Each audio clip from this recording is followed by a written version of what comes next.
हम उम्मीद करते हैं इस देश की सुप्रीम कोर्ट भी समझे और एक्टिव हो, जो कि अभी इस देश को लग रहा है जितना सुप्रीम कोर्ट को एक्टिव होना चाहिए, इस देश की सुप्रीम कोर्ट उतनी एक्टिव नहीं है। ये वोटिंग जो मशीन है इन पे कोई स्टैंडर्ड लागू नहीं, कोई कहीं से लाइसेंस नहीं, इस तरह का व्यवस्था संभालने का काम अकेले प्राइम मिनिस्टर का नहीं है, वो तो एक नौकरी है कि भरोसे बैठ के देश आंख मूंद के सो नहीं सकता। ये लोग अगर कुछ गलत लोग भी इन पदों पे पहुंच जाएं तो देश का बेड़ा गर्क हो सकता है। डेमोक्रेसी देश में बची नहीं है, एक ही ऑफिस है देश में, सब लोग देश की जनता कहती है सब कुछ तय करता है पीएमओ ऑफिस। तो इसलिए डेमोक्रेसी के नाम पे शासन चल रहा है और संविधान शासन की इजाज़त नहीं देता। उसके देखिए कितने लोगों से आपने पूछा और कितने लोग ईवीएम से इलेक्शन चाहते हैं और कितना बैलेट पेपर चाहते हैं। पूरा देश में यह हवा है। चलती रहेगी, कब जंग तक ऐसे कब पीसी तक होती होता रहेगी? रहेगा? जब तक इस देश में बैलेट पेपर से चुनाव नहीं होगा। कौन कराएगा बैलेट पेपर से चुनाव? आप लोग कराएंगे, सब मिलजुल के कराएंगे, पूरा देश रास्ता तैयार क्या है। है? कानूनी रास्ता क्या है? कानूनी रास्ता तो सुप्रीम कोर्ट है। क्या कहते हो? सुप्रीम कोर्ट इसमें आदेश कर दे, जिस तरह से बाहर के मुल्कों की सुप्रीम कोर्ट ने आदेश कर दिया कि जिस भी इलेक्शन में थोड़ा सा भी गड़बड़ के चांस हैं, थोड़ी सी भी नॉन ट्रांसपेरेंसी है, थोड़ा सा भी लोगों को ये नहीं पता चलता कि वोट मैंने दिया किसको, गया किसको, अगर थोड़ी सी भी उसमें इस तरह का शंका है तो ईवीएम से इलेक्शन नहीं होगा। बाहर के देशों ने ऐसा कर दिया, वहाँ की कोर्टों ने। हम उम्मीद करते हैं इस देश की सुप्रीम कोर्ट भी समझे और एक्टिव हो, जो कि अभी इस देश को लग रहा है जितना सुप्रीम कोर्ट को एक्टिव होना चाहिए, इस देश की सुप्रीम कोर्ट उतनी एक्टिव नहीं है। और सुप्रीम कोर्ट को जितनी बड़ी जिम्मेवारी है इस देश के लोगों के फंडामेंटल राइट बचाने के लिए, फ्री एंड फेयर इलेक्शन कराने के लिए, उनको ज़्यादा भरोसा नहीं करना चाहिए इस वक्त। देश की आवाज़ और सारा माहौल को समझ के उनको immediate day to day, even दिन रात बैठ के सुप्रीम कोर्ट को हियरिंग करके और इस पे इमीडिएट फैसला सुनाने की जरूरत है। सुओ मोटो एक्शन लेने की भी जरूरत पड़े तो वो लेना चाहिए। आज नया क्या था इस पीसी में, क्योंकि लगातार पीसी तो हो ही रही है? तो आज नया ये था कि जहाँ भी इवन टाटा नमक हो, आप एडवर्टाइजमेंट सुनते हैं कि कुछ भी खाओ या कुछ भी मशीन लो, गाड़ी लो, ISI मार्का हो। अब देश में BIS है, आप गाड़ी भी लेते हैं, BIS स्टैंडर्ड है, भारत उसका कर दिया, इंडिया की बजाय भारत कर दिया BIS स्टैंडर्ड।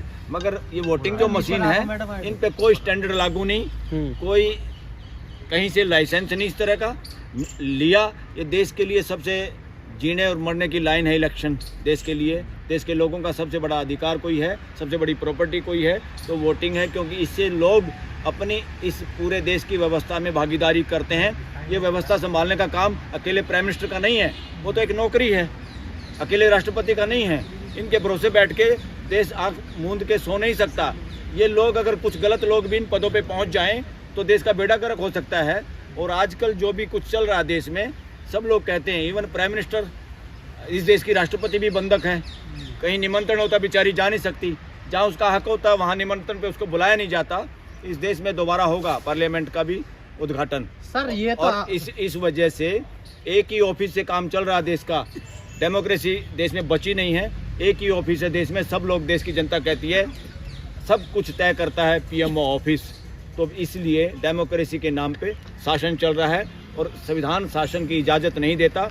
जो भी संविधान को इग्नोर करके शासन चलाने की कोशिश में है वो असली देशद्रोही लोग हैं।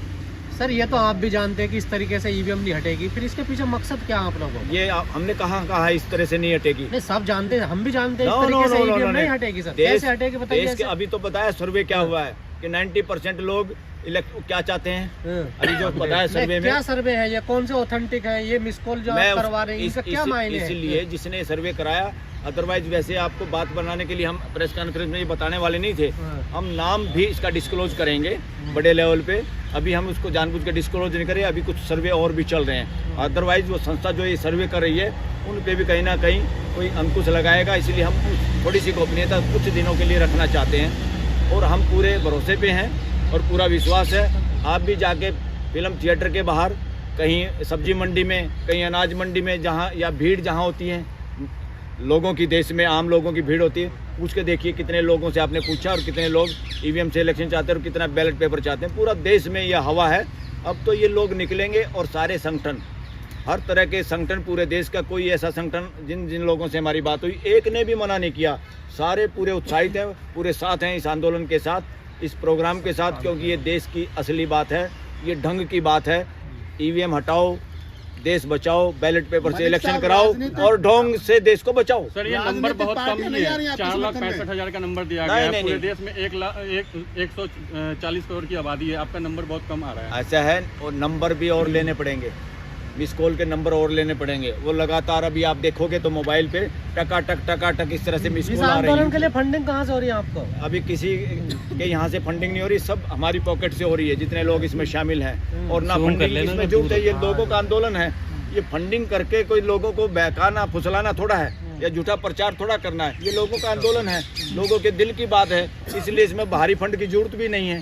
और जो लोग इसमें लगे हुए हैं वो अपनी जेब से, इसमें इतना भारी कोई खर्चा भी नहीं हमने किया। लेकिन सर प्रेस कॉन्फ्रेंस से क्या हटेगी चुनाव, ये ईवीएम? प्रेस कॉन्फ्रेंस से चुनाव, ये मशीन नहीं हटेगी।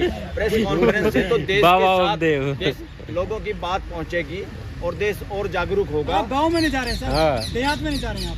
देहात में पूरे देश में आप जाके देखोगे मतलब फिरोज शाह रोड से हटाओगे ईवीएम आप भी? अरे नहीं, ऐसा नहीं।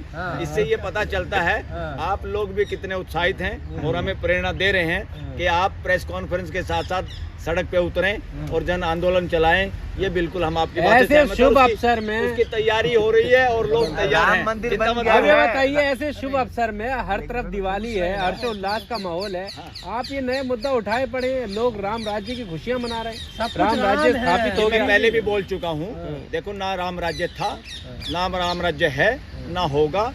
ये देश संविधान से चलेगा और इसमें व्यवस्था होगी। राम ही मानवीय विधान व्यवस्था। है, प्रधानमंत्री ने कहा राम ही विधान है। प्रधानमंत्री एक आदमी है, उसकी एक वोट है, उससे ज्यादा उसके पल्ले भी कुछ नहीं है। गारंटी देश के लोगों के पास वोट है, हर आदमी का जितना प्रधानमंत्री है। गारंटी चल रही है इसमें सर, मोदी जी की गारंटी चल रही है उनकी। किस बात की गारंटी? मोदी गारंटी चल रही है, गारंटी प्रचार चल रहे हैं एकदम। अरे अरे इतना सारा पैसा, इतने सारे चंद पूंजीपतियों को सब कुछ दे दिया, और उसमें से जो कमीशन है, बार बार लोग बोल रहे हैं बड़े पॉलिटिशियन नेता कि वो सारा का सारा, एक तो सत्यपाल मलिक जो गवर्नर थे उन्होंने तो बता ही दिया कि अडानी के पास जितना पैसा वो सारा का सारा प्राइम मिनिस्टर का पैसा है। अब ओपनली कह दिया ये बातें, और देश के शीर्ष स्थान पे बैठे हुए लोगों को और आम लोगों को सबको पता है। अब मैं तो देश की जनता को ये रिक्वेस्ट भी करना चाहता हूँ, अपने देश के लोगों को, वोटर को भी और युवाओं को भी, जिन जिन के पास काला धन है उन सब से जब इलेक्शन में आए तो पूरा बटोरो, चिंता मत करो। ये आपका पैसा, आपका लूटा हुआ पैसा चंद लोगों के पास है, वो पैसा दब के यही लो, बात कह के मोदी जी सत्ता में आए थे। दब के पैसा लो और वोट काला धन। देने की कतई जरूरत नहीं। या ना तो किसान 6,000 लेके वोट देगा, ना कोई निशुल्क राशन वाला वोट देगा, ना कोई राम के मंदिर पे वोट देगा।